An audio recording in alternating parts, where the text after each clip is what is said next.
A girl was crying, quietly, hopelessly, like the world already decided she didn't matter. She stood on the edge of a building, staring down at the city below with the kind of dead expression that said life had already left her long before the fall ever could. Her eyes were hollow, her shoulders trembling, and then, barely above a whisper, she apologized to her father. No loud theatrics, no final monologue, just a soft, "I'm sorry, Father," before the tears consumed her. And then she closed her eyes. When she was gone, all that remained were her shoes. Cut to the news, where humanity's rotting core got exposed on national television. A high school girl had taken an irreversible step because of relentless, psychotic bullying. These monsters, wearing school uniforms like some twisted joke, strapped a dog collar around her neck like she was some pet to humiliate. He forced her to eat burnt cigarette butts like this was some sick, hazing ritual from hell. And then, because they weren't done crushing her, they used nude photos to blackmail her into silence. As if that wasn't demonic enough, they had a full buffet of other disgusting, inhuman tortures lined up. When the truth came out, the country lost its mind, and for once, rightfully so. And just when the public thought it couldn't get worse, it was revealed that the girl's father wasn't just anyone. He was Vice President Lee Mong-jun of the mega-rich Hundo Group. The internet exploded. The media caught fire. Cameras rolled, and everyone waited with bated breath to hear what a man with that kind of power and influence would do to avenge his daughter. You could feel the tension in the air as Vice President Lee stepped forward. And what did he say? Not on the bullies, but on the public. He announced, "I am forgiving the bullies who tortured my daughter." Yeah, forgive. The reporters looked like they'd all simultaneously glitched. Then, with the emotional range of a CEO trying to cry on command, he said, "The act my daughter took was heartbreaking for any father, but since the bullies are minor, we as society should show compassion and forgive them." "Oh, how noble." He asked for leniency for the monsters, then just dropped the mic and said, "That's all," like he just ended a TED talk, not a tragedy. But the press wasn't done. A reporter raised their hand, stunned. The room burst into noise. Was this bizarre statement agreed upon by the family? Another straight-up question. How could such mercy even be considered, given how horrific the crimes were? But no, the vice president would be answering no more questions. The PR team said so. Among the chaos, one brave reporter dared to ask the real question. Do you even consider yourself a father? And the internet? People tore him apart. Theories flew left and right. They claimed the girl wasn't even his biological daughter, just some reject child he raised out of pity. But all their noise couldn't even begin to touch the scale of what Vice President Lee was truly feeling. Because here's the plot twist, he didn't forgive those demons because of compassion. He didn't forgive them at all. He just refused to waste time with a pathetic juvenile law system that would let them off with a slap on the wrist. He didn't want to punish them like kids. He wanted justice, but not the kind the courts could give. Then we dive into his mind, where the polished exterior cracks and the real father finally speaks. He thinks of his daughter, Rena, his Rena. "Oh, my poor daughter. Daddy realized it too late. You never told me about the bullying. You never screamed for my help. You never asked to fight for you. Because you were always the kind of girl who thought of others first, always protecting everyone else, even if it destroyed you." And that realization shatters him. He regrets everything. "I should have raised you to be more selfish," whispers in his thoughts. And in that raw moment of grief, a father who once stood tall as a corporate giant becomes something else entirely. A man broken by love too late. But he makes a promise. Not to the cameras, not to the reporters, not even to the world, to her. "Rena, your useless father promises you one thing. These filthy scumbags will pay. Who made you suffer?" Daddy's not done, not even close. Her father saw vengeance. Just then, someone walked in, respectfully calling him Vice President. Because even revenge looks classy when you wear a suit. The man said, "I have brought the child you asked for." Without much of a glance. The VP said it, "Fine." Casually asked, "Has she adapted the life of South Korea yet?" And then, like the calm before a bloody storm, he looked at the girl and said her name. Karma. The kind of name that doesn't walk into your life unless it plans to burn something down. Karma smiled, like a twisted little doll who'd been rewired by hell itself. With a creepy sweetness, she responded, "How could I not, stepfather? Thanks to your caring hands, I'm doing just fine." "Oh, she's adapted all right. Just not in the way any therapist would approve of." The vice president gave a pleased nod and stood from his chair. "Good girl," he said like a chess master moving his next piece. "It's time for you to start school." "Yep," South Korea's education system is about to experience a full-blown natural disaster in a school uniform. But the secretary clearly wasn't ready to enroll Satan's favorite child. She's excited. They asked, like that alone was a red flag. Can even someone like her go to school in South Korea? The VP didn't flinch. With that smile that billionaires wear when they crush someone's future legally, he said, This is a democratic, free country, no matter what anyone says. I'll make sure this child can attend school. Translation: money talks and karma walks. It'll take about a year of cleanup, but start getting used to things here. He told her, then leaned in with Fox fatherly warmth. Maybe make some friends. Karma's response. She didn't blink. She didn't soften. She gave him that razor-sharp stare and said, Don't beat around the bush, just say it. Then came the psycho moment. Her smile twisted. Her eyes gleamed. You mean toys, not friends, right? She asked, voice dripping with menace. The vice president didn't deny it. Because yeah, that's exactly what he meant. She's not here to make friends. She's here to make examples. Flash forward to late May next year. Umoru High School. Enter the chaos. A girl with a smug smirk, the kind of smile that promises violence, was bullying another student. She cooed, mock sweet. You have to eat this snack Big Sister gives you. Why aren't you swallowing it? It's protein-rich milk. Yeah, sounds harmless, until you realize she's one insane line away from turning this into psychological warfare. She continued, grinning like a cartoon villain. I get it. You're missing protein flake, right? Then, casually like a hobby, she grabbed scissors and started cutting the poor girl's hair. Eat it. It'll taste better that way. What the hell is this? The trembling victim tried to reason with her tormentor, her voice shaking. This milk is more than a month expired.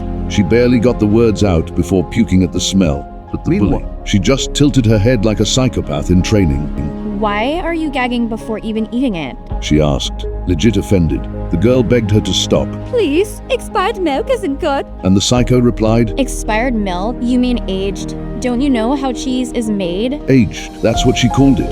Like torture is gourmet cuisine now. She got real close and whispered with that dead-eyed stare. I only want to give you good things. If you act like this, you'll hurt Big Sister's feelings. Then she asked when the poor girl would understand. And apparently, scissors are now educational tools, because the bully straight up snapped and said, Maybe you'll understand if I cut you with these. The terrified girl caved. She started chanting like she was possessed. I understand. I'll eat it. I'll eat it. I'll eat it. I'll eat it. Over and over, like she was trying to survive a horror game. Another girl nearby, brown hair, muttered, Are they seriously crazy? Shouldn't we tell the teacher? The black-haired girl next to her snorted to you guys to like the video and comment your opinions, and then asks, Do you even know who that is? That was Song Yun-jin, the girl who literally got away with murder. She killed the daughter of a rich family and walked free like she was on vacation. Name Song Yun-jin, age 15. Crime: aggravated assault. Punishment: absolutely nothing. The brown-haired girl blinked. Wait, seriously? Ask the kids from Sioux High School. Her friend said, How did you not even know this? I thought she acted that way because she trusted her brother or something. Her brother? What are you even talking about? You think she's some politician's daughter or something? She muttered. I don't know, let's just not get involved. While they whispered, a girl with glasses, clearly fed up, finally decided enough was enough. She was the class president, and she was ready to put an end to this circus. But before she could act, someone stepped into the classroom. Whoa, he said, loud enough to stop everything. Wow, you guys really lose it when the teacher's gone. I could hear your cackling from the lounge. Everyone froze. He told them to Sit down. He had an announcement to make.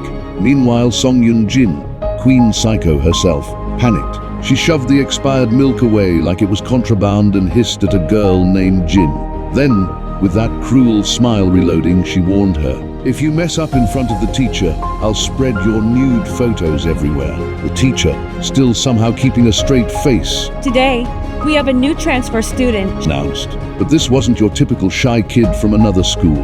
No. She's a defector, so please, take good care of her. Introduce yourself. And just like that, the room fell silent. Wait, defector, as in from North Korea. Mouths dropped. Eyes widened. The awkward silence was real.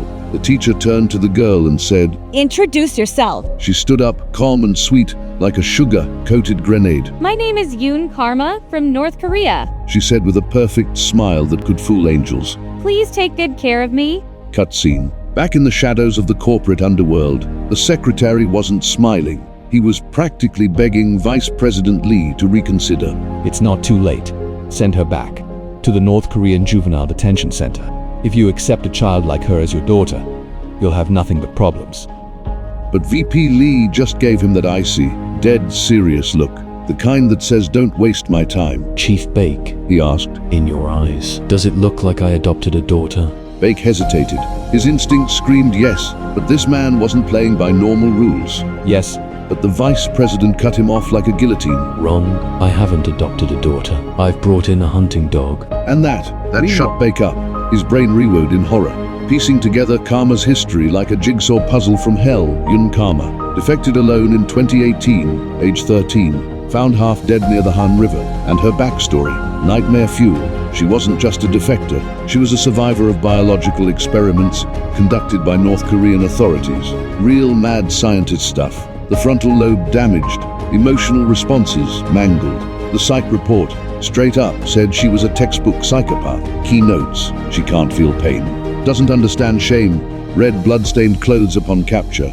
During hypnosis interrogation, it came out, she unalived 13 people, including her own family, familicide, like it was just another Tuesday. Because she was a minor, she got 2 years in juvenile detention, but those 2 years, a horror story, extreme aggression, sadistic behavior, physical strength that made guards flinch. Every inch of her screamed monster in human skin. After release, the Ministry of Justice slapped a supervised parole on her like it would somehow keep her contained. Spoiler alert, it wouldn't. Meanwhile, back at school, the resident psycho bully, Song Yun-jin, was watching everything unfold with a predator's grin. Interesting girl, she purred. I want to see Karma make that chick suffer. Yeah. She had no idea she was talking about a live grenade with a human face. The classroom buzzed. Students from other classes literally started crowding around to get a look at the new girl. Comment sections turned into whispers. Then boys called her hot. Girls were intrigued. Everyone wanted a piece of the mystery. You guys are pathetic. One girl scoffed, brushing them off before turning back to Karma. She gave her the side eye. You didn't have a North Korean accent when you introduced yourself. She noted. The defectors I see on YouTube, I can tell. But you sounded South Korean. Karma smiled. I practiced Oh yeah, how? while watching K-dramas. Karma replied, like she didn't just admit to learning perfect South Korean from TV dramas while surviving a dystopian nightmare. The girl was impressed. Say something in North Korean. Karma paused, adjusted her voice like tuning an instrument, and said with a soft, eerie sweetness. Hello, South Korean classmates. I am Yan Karma from North Korea. And just like that, the class lost it. Cheers, claps. Some students practically melted. She's so cute. Even GN, who usually kept to herself, felt the contagious energy. Sitting next to Karma, she quietly wished. If only I could be that popular, that carefree, that pretty. Just once, she wanted to feel like she belonged. But the fun died the second she walked in. Yunjin, that grin, that aura, that suffocating wave of dread. She leaned in with fox cheer. What's everyone laughing about? Let me laugh too. Her tone made GN freeze. Then she turned her focus. Hi Karma. Welcome to South Korea, she said, sugary venom oozing with every word. You're so beautiful and delicate. I'd love to be your close friend. Don't you want to join our group? The trap was set. The viper smiled. And Karma? Well, she smiled back. Jian's gut twisted into knots as she watched Karma get cornered by the school's walking red flag, Song Yunjin. She couldn't shake the feeling that Karma, with her soft face and quiet smile, was way too naive to survive in the same room as that psychotic vulture, let alone befriend her. Yunjin didn't make friends, she collected victims, and Jin feared that Karma was about to be the next one. But Karma wasn't trembling, she wasn't flustered. In fact, her eyes went dead cold, emotionless and calculating, like someone had just flipped a switch and turned off her humanity. She stared at Yunjin like she was already drawing an X over her forehead, because Karma remembered exactly who this monster was. Sunan Jen, the first daughter of the president of the Neon Gun Commercial Company. Daddy's spoiled little demon, and more importantly, Karma's first target. With the kind of blunt cruelty only she could deliver, Karma muttered, she has an incredibly ugly face, not just physically, but deep down where her soul should have been. Then he started laying it all out. The receipts. Sunan Jen and her entourage didn't just bully random kids for fun. They specialized in it, and their favorite target, Lady Rena. According to Rena's diary, Sunan used to kick her in the stomach repeatedly, and when she wasn't physically brutalizing her, she was playing puppet master behind the worst ideas, like that infamous dog collar humiliation, that masterpiece of evil.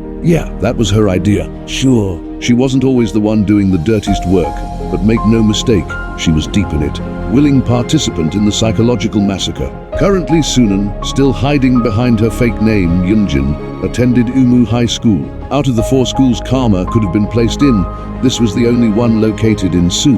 The admission process was rigged down to the last detail. Every string pulled, every document shuffled, all to make sure Karma and Sunan were locked in the same classroom. Why? Because predators always come closer when they smell weakness, and Sunan's curious nature meant she would approach Karma. And when she did, Karma, stone-faced and emotionless, already knew what to do. Should I cover my body with bruises and cuts? She asked, as if discussing what outfit to wear. The vice president didn't nod. He leaned in. It's not that simple, he said. There's something very important you need to do first. Karma tilted her head slightly, and then, without being told, she answered, of course. Let's be friend, and like clockwork, it happened. Sunan blinked, caught off guard for a split second. Really? She asked, the edges of her twisted grin twitching. You'll join our group? Yes. Without hesitation, the queen snake wrapped her arms around Karma in a mock hug. You made a good decision, she whispered. Like Satan welcoming a new demon to hell, we're going to be great friends. But Karma's eyes said otherwise. There was no joy in that face, no gratitude. Just a blank, hollow stare, because Karma didn't come here to make friends. She came to hunt these sorry excuses of girls, but to continue you need to watch part 2 as the bullies haven't been punished yet, and subscribe so that you can see this satisfying end of Bullies as Karma literally strikes them.